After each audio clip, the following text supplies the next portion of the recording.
it's been a process of learning and understanding, and not only in terms of the craft, but understanding what I like about it, why I love doing it, why, because again, it's hard. Filmmaking is so, it beats you to a pulp and it doesn't give you any apologies afterwards.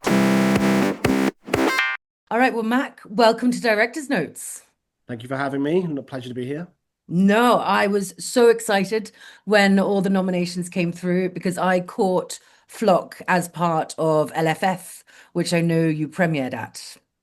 Yes, it was literally our world premiere. Very exciting time. Like generally a huge honor to be part of that festival. Kind of surreal in many ways, but yeah, it was great. And it's been a while since I've done a festival as well. So I was able to like be there for the week, and we were able to network, meet loads of filmmakers, see incredible films. It was just generally a like to kick off our festival journey. It was just the best way to do it, really. So no, it's been amazing. Yeah, no, you can't really ask for more. And London, they had an amazing array of shorts this year. I mean, I Mm. was blown away by we had some really cool experimental stuff, lots of sort of diverse voices. And I just thought Flock fitted brilliantly in the kind of odd selection and curation that they had, which I really enjoyed.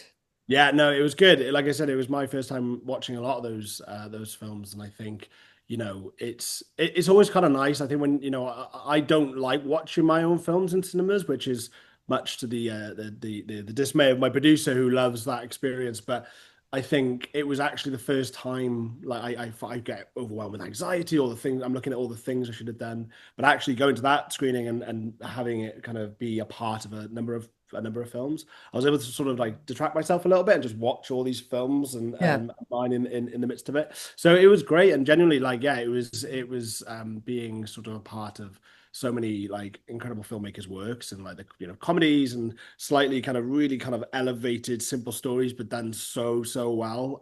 Was it was great, and like I said, it was nice to kind of see how Flock stood out in its very unique own way. It had a bit of character, but Yeah. generally, yeah, it was generally a lovely slate of short films to be a part of. Nice.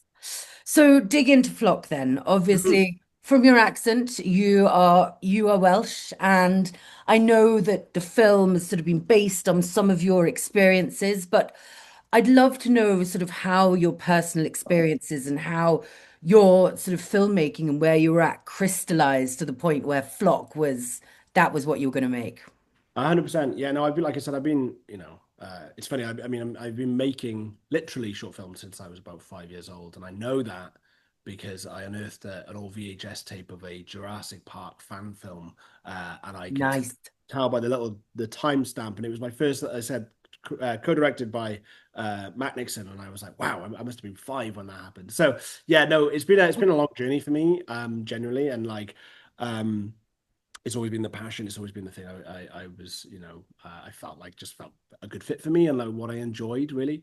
But again, it's been a process of learning and understanding, and not only in terms of the craft, but understanding what I like about it, why I love doing it, why, because again, it's hard. Filmmaking is so, it beats you to a pulp and it doesn't give you any apologies afterwards. Do you know what I mean? It really can be very tough. So why do I keep going back? What is that thrill? What's that excitement? And that's been a kind of journey and understanding that. And I think that's been wonderful for me. But also in terms of the artistic side as well, like I've throughout making shorts are fantastic, and I don't really like seeing shorts as like there are a lot of people who kind of view shorts as this almost stepping stone up to features, right? You do that and then you go. I don't. I think shorts are as themselves as a medium is an incredible kind of platform to tell really kind of impactful short stories, and really kind of like conversation pieces and a chance to try stuff. And I think basically Yeah. that most of my career was like making shorts.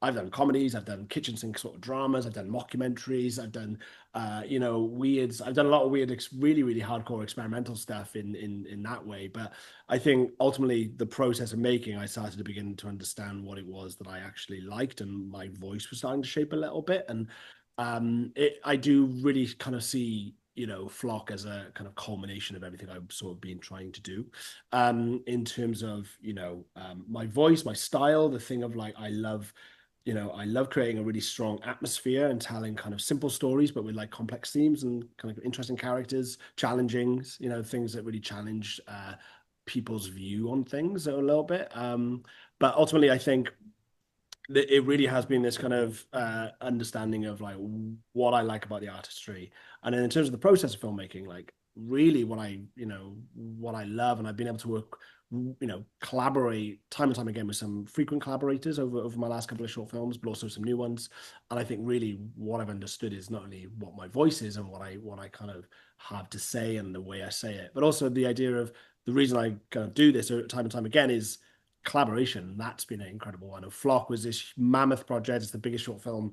We were trying to work out the other day of like, is it possibly the biggest short film in that's been made in Wales ultimately on that in terms of the budget level we were at, in terms of some of the scope, Yeah.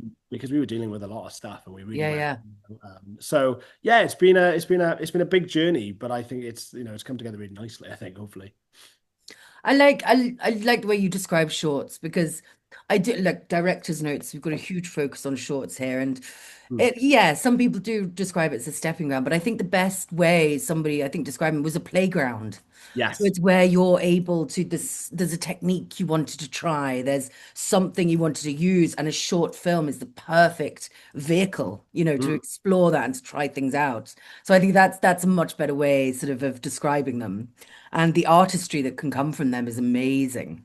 Yeah, 100%. I mean, like I said, and I don't ever want to say goodbye to shorts. I No. like, like, Flock is the biggest. I don't think you can make a bigger, like, unless, things change rapidly. And that's been really lovely seeing, like, institutions and organizations like Film Forum BFI, who, obviously backed Flock. But, we're noticing quite a lot, like, there's a lot more money kind of going into short films, which is really, really great and, like, incredible to see. But I guess ultimately I'm not making shorts for the budget. You make shorts again because I love the idea of when I go make features and stuff like next, I still want to come back and return to that format to be able to try stuff, say things that are different, sometimes not everything needs to be a feature film or a bit long format sort of format storytelling format. And I think ultimately shorts are this wonderful thing. It is a playground, but also I just think you could tell really, really fun stories and things Yeah. that are perfect for shorts. Do you know what I mean? So yeah, no, it's exciting. Mm. I was really interested sort of researching and looking at your previous work. And as you mentioned, you've done a lot of experimental, Mhm. and I can definitely see that in Flock. In I want to focus on the sort of the visual language, your black and white, but also the study of the black and white. Mm. Like the white, the lush of the milk. I was looking at it earlier. It's a real sensory film. Like I wanted to reach out and touch it. Mm. So I want to know about that side of it, developing that lush look that we've got. Yeah, no, 100%. I mean, it's funny, like black and white's always been something I've always resonated with. I've only done one black and white short before this, and that was a couple of years ago. But I've always just been like, it's so intrigued and so captivated by it, and when it's executed so well, because Yeah, ultimately it is it's an execute. Black and white is this sort of format that kind of like it simplifies the image in many ways, right? You are dealing with two tones, and that's all you are dealing with. And I think then it becomes this really kind of you could go. It's the starkness is something I've always responded to, but also I think what it focuses and what it allows you to do is focus on. It puts more emphasis on composition. It puts more emphasis on kind of the kind of mise en scène and like where are things positioned in the frame, what is captivating your eye, because you don't have all this different color to create so much depth. You are dealing with two tones, so it makes you think in that way. And for me, like composition has always been really important. Like a stark visual sort of language has always been like something feels very considered and purposeful. I'm not someone who turns up on set and just kind of like wings it and just sort of tries. For me, like the process of storytelling, my own process is it's a lot of planning. It's a lot of development. It's almost kind of thinking it as a kind of like Flock, particularly in many ways, almost like a graphic novel. Like what was the story? How is the story being told through that black and white? And it's funny, like, and it's this kind of back and forth process. So when we originally pitched Flock, yeah, I pitched black and white because it was just felt right for me. Again, I think it tied into this sort of thing that I wanted to do with the film itself was challenge some of the stereotypes that we see a lot of Wales, because I think a lot yeah, of people used to kind of seeing the rolling green hills of, how green is my valley and all this sort of stuff, and this kind of quaint, luscious landscape. And I like the idea of making something, no, let's go really, really stark, really kind of dramatic with it. But it also began, when we were in script development with Film 4 and BFI, it began to inform a lot of the stuff and help me focus on the story. So, for example, you talked about the milk, the milk kind of came in through the idea of that milk throughout the story. We start with him milking, and then we see this idea of this man going to the community with bottles of milk to reach out, and then at the end it's almost paid off in a very kind of that device. Like, it came to me because of the black and white thing. I think what's going to be really arresting, but it helped sort of tie elements of the story together that we were really, I'm big on like visual storytelling. I'm really Yeah. big on kind of how do you externalize the internal elements of narrative. And so the black and white it really, really helped frame a lot of stuff, and it just felt like such a great fit for this story about, again, trying to add moral grayness into Welsh communities a little bit. We're not all just simple people with simple problems who get on and we're lovely and it's all great. It was trying to go, right, what's a really dramatic view.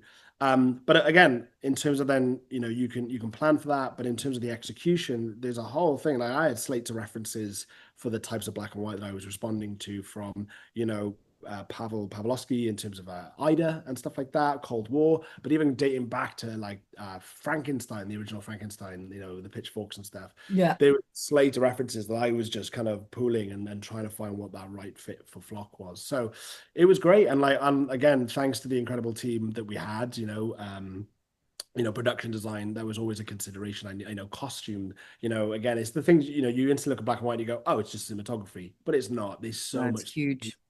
It's, there's a version of Flock that's in color, and I would hate anyone to see it because we chose costume colors that will look good in black and white.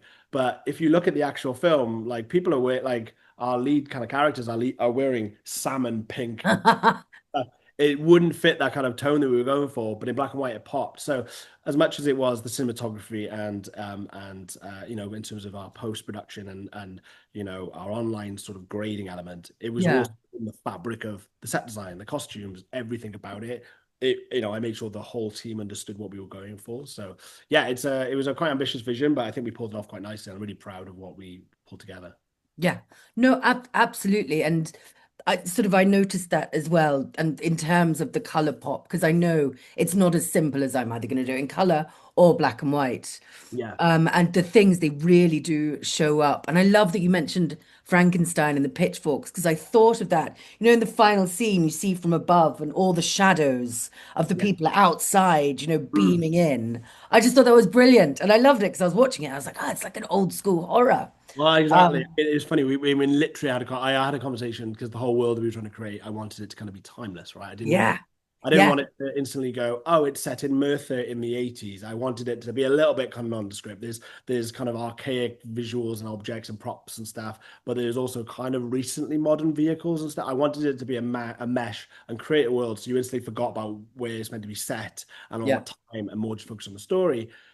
But a part of that was like, what are the rules? And there was a conversation about pitchforks. I was like, is it too far? It could be enough, but definitely that sort of vibe was always it was in my heart when I was thinking about the story, 100%.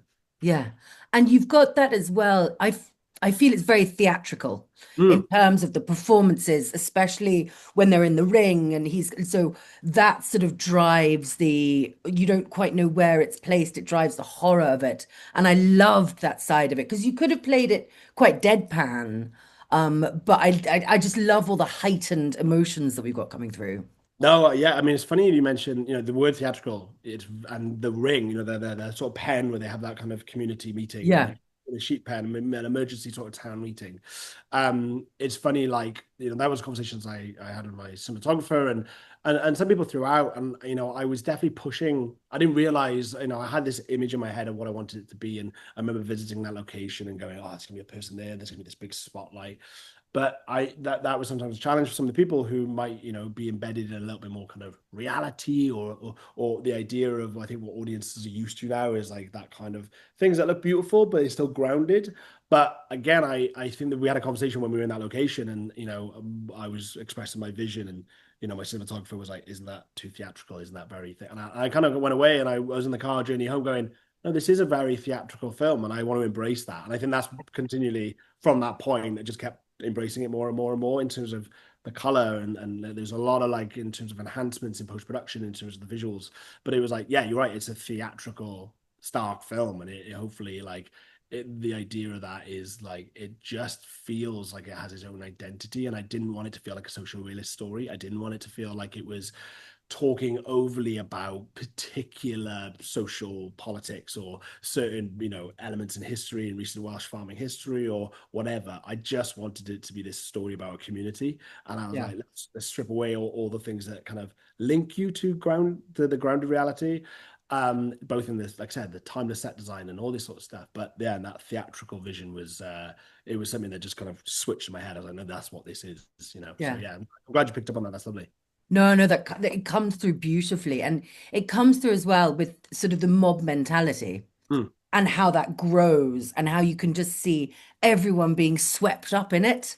I think that was something, and your pacing. So that's what I wanted to sort of ask with you, like, how did you make sure that that grew at the right level? Because I feel it just reaches this peak at the end that's just Yeah. perfect. 100%. I mean, again, a very excellent question, and it really taps into like that was a big couple of conversations throughout script development, throughout the online, through our kind of editing process, with our execs and our internal team, my producers and stuff like that, and my editor. That is the kind of key thing. Like, there's always conversations about Flock. Like, there is the idea of you could do a longer version of this story, right? A feature that really slow burn, but how does that work in a short film? And I think definitely the idea like over the script development phase was that idea of that build, making sure that it felt kind of believable and it was doing this, and the idea, and we had a lot more of it. There's a couple of little beats and little kind of small scenes that kind of got lost in the edit because of this idea of what is that kind of escalation. Yeah. But 100% that was a really big challenge, and making sure that it kind of felt like this idea of like a powder keg, right? As soon as they understand what this guy does, like I said, there's a scene, and then literally almost is the halfway mark. The film is very much split into two halves. Like Yeah. first half is build, or the first half is very much kind of this understanding what's happening, and you're laying the platforms of this kind of conflict in place between this man and the rest of this community. You're sort of trying to plant all the things, and then the second half is just this very quick spiral. And I think there's a scene where our lead farmer, played by Ari Thomas, comes and tries to negotiate the sheep off the man, and the man says no, and then she does this very delicious. It's one of my favorite moments in the film where she doesn't say anything, and he says no, and she just kind of smiles and sucks her tongue a little bit and just turns. And for me, that's that moment of going, right, here we go. And then from that moment on, it's build, it's aggression, it's first of all, it's the idea of they come to his barn in a very taunting, playful, like bullying sort of way. Then it becomes more desperation with the lamb, and it becomes this thing of like violence, and then it becomes right.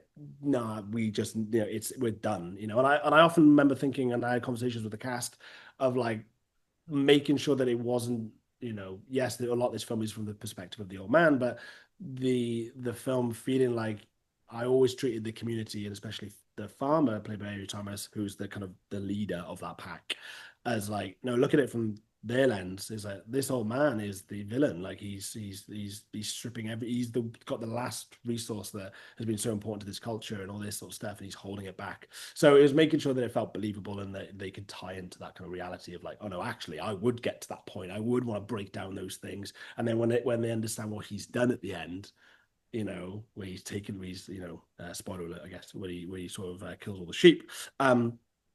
There is that moment where you would switch and you would go feral. You would that mob. It's almost the natural conclusion of what a mob would become because Yeah.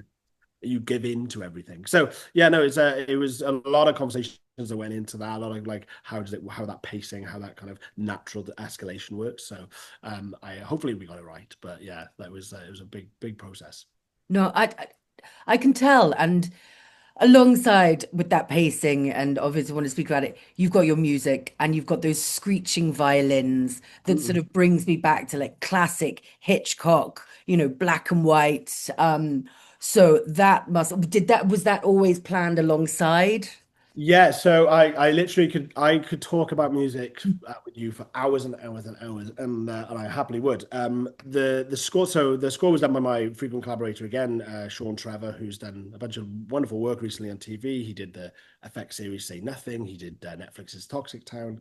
Again, a Welsh composer, born and bred here, really understood. But what I like, music isn't I don't really view the filmmaking process as this kind of linear thing, right? In terms of you write the script, you cast it, you go and shoot it, then you get in, you go, cool, what's the music gonna be? And then Yeah, I never really see it like that. Like everything for me is this kind of, I almost see it as more of a circle rather than a straight line. It all should be everyone, and what usually happens with myself and Sean, like I talk about music being that first thing, one of the first things that helps me when I'm writing and when I'm starting to understand the design and the feel of this world. Music is always front and center. And what myself and Sean have usually done is, Sean has scored done music for off my scripts, and then I basically, got the actors to listen to that, like play that on set. And then when it comes to the edit, it's a much easier process. Flock yeah, was a little different because of timelines. It didn't work out that way. So I definitely had an idea of what I wanted the mood to be, but then we got into the edit and then we started going into the music, and I knew music was going to be really, really important. And actually, this is, I hope you will, hopefully you won't mind me telling you this, but like myself and Sean have always been very in sync, and it's been perfect. And it's always like the first thing he says, I'm like, that's it. That's literally what was in my head. It's great.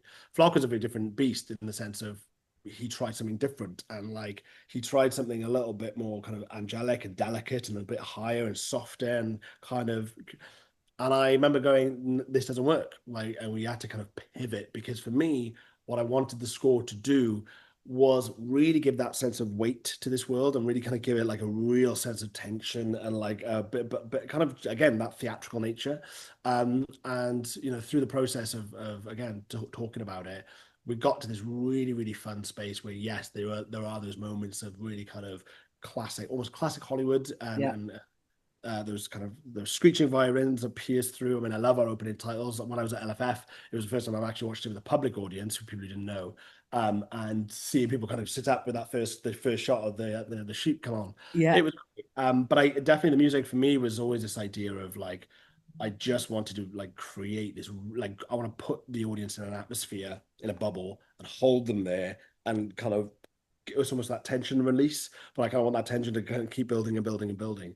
So no, music is forms the foundation of everything I do. Really, I mean, it really is in my head. When I'm directing and I'm thinking what this, how the music's going to cut, how is it going to transition, how is it going to, embed in sort of different scenes. When he's singing to the lamb, in that moment, yeah, how music is kind of working. But no, it was a great collaboration, and I think it's a testament to Sean that the music when we sent it to our execs, we made no changes. It was after that kind of redirection, it was one and done. We just smashed it out, and it was just felt like a perfect fit. So yeah, people have been responding to the music really nicely, and I think that's I'm really happy about that because I think it's the atmosphere it leaves you with. It makes you remember how it yeah. sounds. Yeah. And you've got it as well. There's a bit where the children are sort of looking in and he goes to give them a bottle of milk and that's the point where it really turns. And I think the music kind of ups the volume there. And it's just these little bits that then you've got these mini segments of the drama escalating within the whole thing that Mhm. really stand out as well. Yeah, no, 100%. And that, again, like that was conversations in the with our executive producers and stuff like that of how how much we talked about the theatrical nature, but the idea of horror, and I think that moment when they grab his hand in that window and they pull him, that was actually weirdly that was quite a fun note from our execs of Film 4 BFI where they said it feels like it should be this big kind of big moment and like a bigger moment where it feels a bit more like a horror piece, that scene. And that kind of again unlock barriers. And then if you listen to notes and you take them in the right way, it can be this really freeing process. But yeah, no, again, it's mood and it's peaks and it's Yeah. very sharp and angular the music and then it kind of builds very slowly. Like the conversation piece, for example, when they're just talking on the hillside outside his farm, music exists from the very first frame of that, but it's so quiet, and it just Mm. has this very, very long build. Do you know what I mean? So it hopefully, and again, with the idea of making a short or any sort of film, I'm always really engaged, but I'm also really interested in what's important to me is making sure that the film feels engaging, and like it does feel like you can't look away and you just want to be grabbed by it. I think, and I think I always think how music and scenes and sound design and when you're editing, I'm not trying to, it's about what makes this feel kind of overall quite an engaging piece rather than just kind of one note. I always want to kind of feel like it's throwing you around a little bit so you don't know where it's going to come. So moments of quiet quickly, are followed by big, very violent, dramatic scenes of bloody lambs dying. So no, it's great, and I think it's a quite important part of everything really for me. Yeah. Well, you definitely feel that, and that's the beauty in a short. Someone who's able to convey that much emotion, that many peaks and troughs in a short film format, which Flock most certainly does. I love it. You come away from it like, okay, I'm going to watch it again. Yeah, Sort of, and yeah, I mean, like, obviously, what's the biggest piece of advice every filmmaker and things say about short films is keep your locations down, make it one location, keep it like three people in the film, and don't put animals in it, don't put kids in it. I it wasn't purposeful, but like for me, like I do like the idea. I have seen so many shorts where they're great, but they are set in a flat, or they are set in a park, or they are set in a weird sort of like facility or something. And I was like, I don't know, like I think for me, Flock is this very sharp story of, this happens, powder keg gets lit by the yeah, shooters. What happens? But I want it to feel like you go on a journey and it feels quite big in scope. Like the scope, part of the future takes funding that we went for and we secured. Like the brief was they were looking for ambitious short films. And I think, yeah, okay, that ambition comes from things like, yes, we have big crowd scenes, and burning a barn, and we have a hanging moment, and we have yeah, guns firing, and we have loads of hundreds of sheep in a shot and all this sort of stuff. I think that's definitely one element. But for me, the ambition comes from feeling like that journey was quite epic when you were going through it. So like just location changes, feeling like you're building the world. Like I love that livestock scene with the pen, and we're in there for a little bit, and then we never go back to it. And I yeah. feel like, and especially the second half really does become a bit more contained in that barn. So I really want to feel like you get to sprinkle a bit of that world around. So no, yeah, we kind of went, we flew against all the advice of trying to make things simple for us. And whilst it was painful in areas on time and budget and location moves and all this sort of stuff, I wouldn't have changed it for the world really. Yeah, it pays off. Yeah, yeah, Yeah. no, hopefully I think so, and I think it's I love the second half is so contained and enclosed, and the first half is this kind of trippy, you're going through and it feels like you're just changing constantly and you're on your toes. The audience, I love the fact you don't get the audience to like settle into anything because you're No. taking them on a journey. That's kind of that process I like. So yeah, no, I think hopefully it does work. What about Welsh language? I love that it's in the film. I think it's really important, I think, to the story. And so was that a decision to make, or was that always something that you knew you wanted in there? 100% it was always going to feature. Like, I mean, I don't, I'm not a fluent Welsh speaker myself. But I knew that, that off the mark, we were making a film that tried to challenge some stereotypes and like tried to do the things. But like for me, like the Welsh language is this beautiful thing that, yeah, it needs to be protected.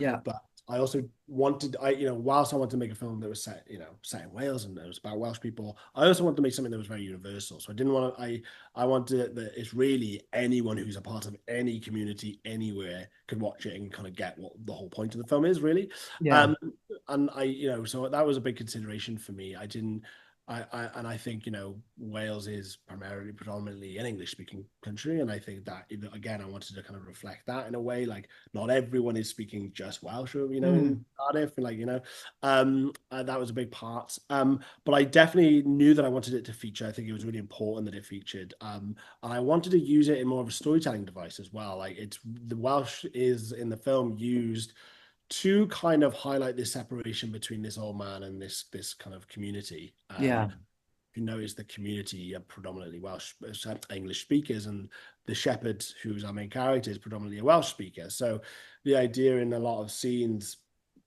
the idea of how Welsh is used throughout. So in the standoff, when Ari comes to kind of negotiate and offers him some cigarettes and says help yourself, that's delivered in Welsh as Mm. a kind of here we go.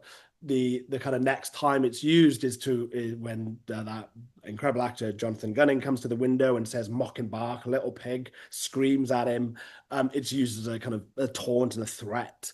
And I liked how it was used to kind of, to talk about communications between people.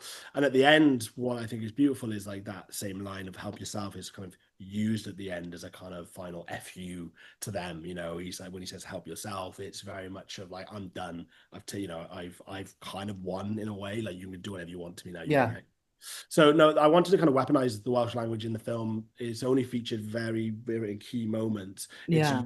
lit beautifully when he sings the song to the lamb. I really wanted to kind of reflect this kind of what it stood for. And I think how it was this beautiful thing is used against him and is used to kind of, like I said, it's used to kind of wheedle him, threaten him. But for him, it's this connection he has with the sheep. And I think, I didn't want to just feature it just whatever. Mm. There was a logic to how we used it. So hopefully that comes across in the subtext, hopefully, fingers crossed. Yeah, I definitely felt it was sort of it was drawing the line, between the old guard and the new guard. Yeah. That really came across to me and sort of how times are changing, but how you need to hang on to these sort of traditions and these past things, even if because things aren't working. I don't know. I felt there was a lot. Yeah, there's a lot more that I could have taken, and I think I will upon watching it again in noticing when you use it. And I love language. I think it's fascinating, Well, and I think you do use it beautifully. I think 100%. And the passing on the thing was obviously, the farmhand who's played by Flynn Edwards in the film, Yeah. who's an incredible actor. And again, everyone probably talks His about it. eyes are Yeah. fascinating. Right? I mean, like everyone talks about it. I mean, literally, I auditioned so many people, and I saw this kid, and he just blew me away instantly. Yeah. That's him. I always imagined that role a bit younger, but when you see someone like him, and the eyes and like the last shot literally lands on the close-ups.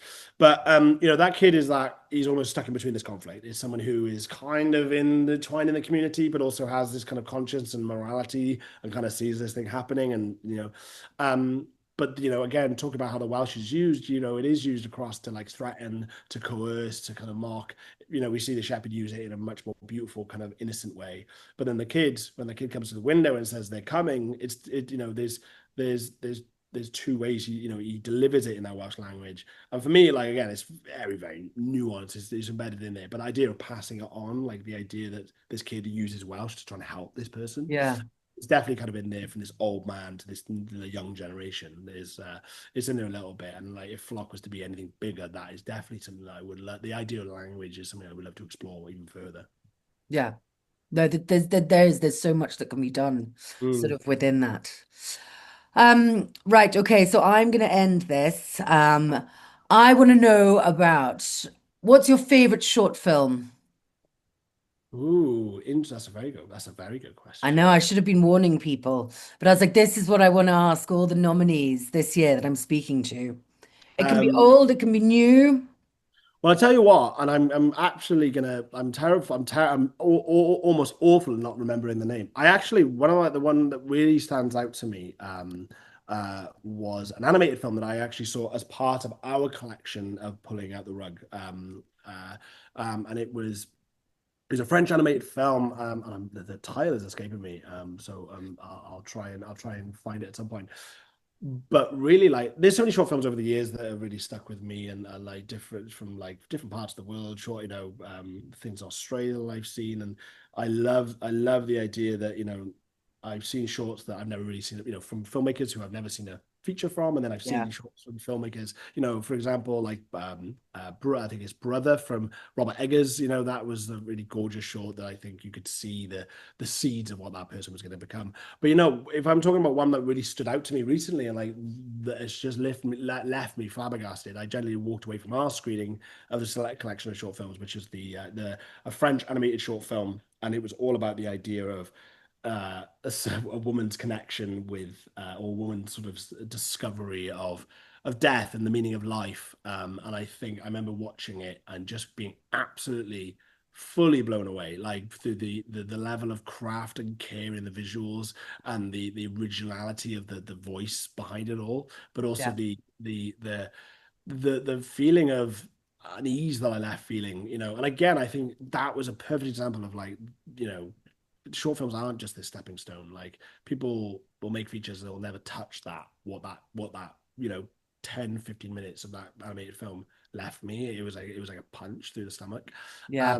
So really, yes, I'm I know exactly the film you mean. I can't remember the title of it, but I had it in my top 10 as well. And I remember I was looking into sort of interviews with the director, and he was sort of really heavily drawing from a lot of anime and things like that, but with this existential, and the yes, colors in that film are what I found outstanding. Just the yes. vibrancy of it, I thought was unbelievable. And I loved how much emphasis. And that's a gorgeous moment. The whole film's about like this woman's obsession with understanding what happens when you die and the meaning of life and all this sort of Yeah. stuff. And there's that building to that moment because I love not spoon feeding an audience. I love like not giving them everything. And You've got to respect your audience. yeah, 100%. I mean, you look at Flock. Hopefully, I don't want people to. There have been a couple of people asked. What happened to the sheep? I don't really want the sheep. Where the sheep go, and why they come back. Like the idea why they come back at the end is very much for me to go. Well, what do you think? What do you Yeah. want to find? And I think for me, that film, when I watched it, there's a moment where I was almost hoping that they wouldn't. You're going to reveal because you can't answer that question, the meaning of life. You can't. There's no sufficient answer. But I love that moment when it happened, and it's almost whispered, and we don't really hear anything. But you see this reaction, and I was like, "That's good." In an animated form, I'm almost hollow and just feeling empty and feeling cold and chilled by just seeing this animated like this crying coming out from this person. And I remember being like, "That's beautiful storytelling." And I remember getting to there going, yes, they just felt like a perfect fit. In terms of it, there's so many films you go, oh, you kind of, you didn't get quite there, but that was one that just left me. It like took off right at the end. So that's probably the one actually. Weirdly, I know I was so excited for Flock to premiere and go into that screening and watch our film in front of everyone else, and I left going, oh, what about that film? Well, that was amazing. That was amazing. Do you know what I mean? So yeah, Yeah. kudos, absolute big congratulations and to that team behind that because yeah, it just blew me away. I'm so glad I knew what you meant. I've just brought it up here on my phone because I wanted to find the title of it. So, excuse me, audience.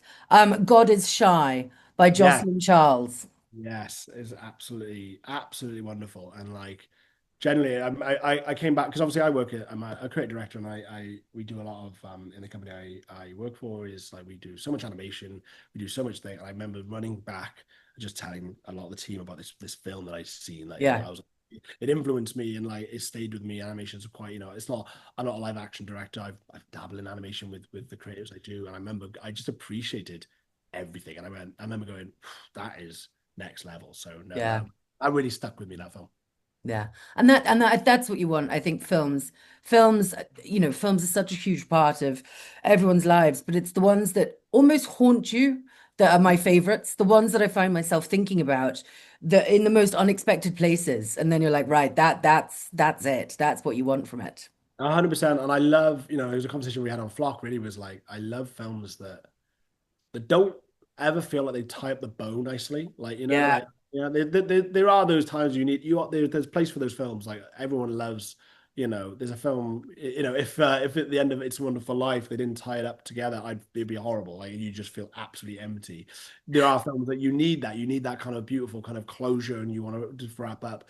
But I also like the idea that, on the end of Flock, it's like we end on again, it's the same way, right? It's the similar parallels between God is Shy and that, in the sense of we see the sheep, we don't see all the sheep come back, we just No. hold on the action and what that means, and the audience left kind of feeling. But even in the music, like there's the inception element where you can have had that music build and it just cuts to black and you go, oh, we're done. But I remember chatting to Sean, our composer, and going, no, keep them in that mood. I want them sitting in that feeling when it goes black and they're sat in the credits, that there's no conclusion to it. And like Yeah. I always, I can't remember who said it, but I think one of the best films often start when the credits roll, i.e., the audience go, "Wow!" You walk out the cinema at the end of that movie, and you're just in it. You Yeah. know, the film is just the idea of giving you that story and giving you that feeling and that emotion, and then you've gone on that journey, and then the film actually is you reacting to it. So it's definitely something that they're the best type of films for me, and that's exactly what that short film did for me. Yeah. Well, Flock did that to me. Oh, thank So you very there we much. go. I think it's the white. I think as well, and you were talking about that narrative, the white. Yeah, just that white of the milk is just, it's just there. See it in. Yeah, no, Yeah, it's good. Again, I think that's it's part of the black and white, it's part of the set design, it's part of the everything that, everyone touched that milk shot. I remember that. I mean, that milk shot though, when it bursts throughout the story, but with that moment it burst, we had like one take on it. We literally had one take, and I remember I doodled an image of what that would look like, because I knew in that black and white, in my doodle of it, I was like, this is gonna be amazing. It'll be black, it'll be, and then white, and it'll just be so evocative as an image. We used it as a poster recently. yeah, But again, I love thinking in those terms. I love thinking in terms of visuals and storytelling. It's not just about the script. It's about, okay, what are the things that are gonna see it, those visuals or that feeling or that tone, like God is Shy, for example, a moment where that whisper, that cold, the way the music sort of did what it did, and the sound went away, and the shot and the reaction of the person, and it's everyone comes together, and that's what I love about filmmaking generally, is that collaborative nature across the board. But when everyone has touched a part of a very small moment, and that moment that is going to hopefully sear in everyone's brain is like everyone's had hands on it. Do you know what I mean? I yeah, think that's why I do it, because you go, look what everyone did, look what we all did. Do you know what I mean? So yeah. no, it's great. Beautiful. And obviously, so Flock is BIFA nominated, so you'll be following that journey. But what have you got? What have you got now? What's in your pipeline? So very much now the focus is going to be features, and that's what the conversations are happening now, and the ideations are beginning to happen, and the development hopefully will begin. Very much very focused on the beginning of next year, but yeah, hopefully the next thing you see from myself as a writer director will be a feature film, and like that is like I said, it's been a long process for me. I never wanted to rush into features. I always wanted to make sure that I felt ready for it. I Yeah, didn't want to just get a feature film made because I've done a feature film. I always wanted to make sure that the first time I make a feature was something that I knew that I built my craft. I'd understand what I was into, my craft, my voice, and my vision, so that my first film has, hopefully, I'm proud of Flock in the sense of there's a real vision behind it. There's a world, there's a visual storytelling, there's a really interesting commentary, there's a story, there's collaborations across the board. People I've worked with over the years kind of came together, and I think it's great. Now I'm like, how does that, like, what's the feature film level of that now? So that's basically what's next for me, really, and I'm generally really really excited to take some of the lessons and some of the things that I've absolutely loved about making Flock, into a feature, and yeah, hopefully upping the game and trying to do something equally as ambitious and as crazy and as challenging, really, because I think that's the fun bit of filmmaking, really, is yeah, pushing yourself and getting out of your comfort zone. yeah. And you've got to do what you love. 100%, Yeah. 100%. I mean, I did Flock whilst working a full-time job. Mhm. I still, I don't have wealthy parent money. I don't have all this. I'm still working a job but I remember I was doing, around the clock, and working on Flock after I was finishing work, and doing it on my weekends, and taking time off just to, like, I didn't have a holiday in 2 years because I was just working on the film. Yeah. I remember going, I don't resent any of that. That was actually my favorite bits. They're the bits I was like, I was coming back from a 12-hour day in work, starting work on Flock in terms of budgets and design, and going, well, I love this is great. This is the bit. So it is what you do, what you love. And I think, as soon as you start falling out in love with it, that's the problem. But I think for me, it's like, I cannot wait. I can't wait to get the script and the story locked in, and what this feature is going to be, because the process that we're going to embark on, again, like from the very ground up, of building that world, is the bit that's the bit I get eager for. And I cannot, I'm really excited to do that on a much bigger scale. Amazing. Well, I look forward to it. Yeah. Thank you very much. Thank you. This has been brilliant. I was so excited to dig into the world.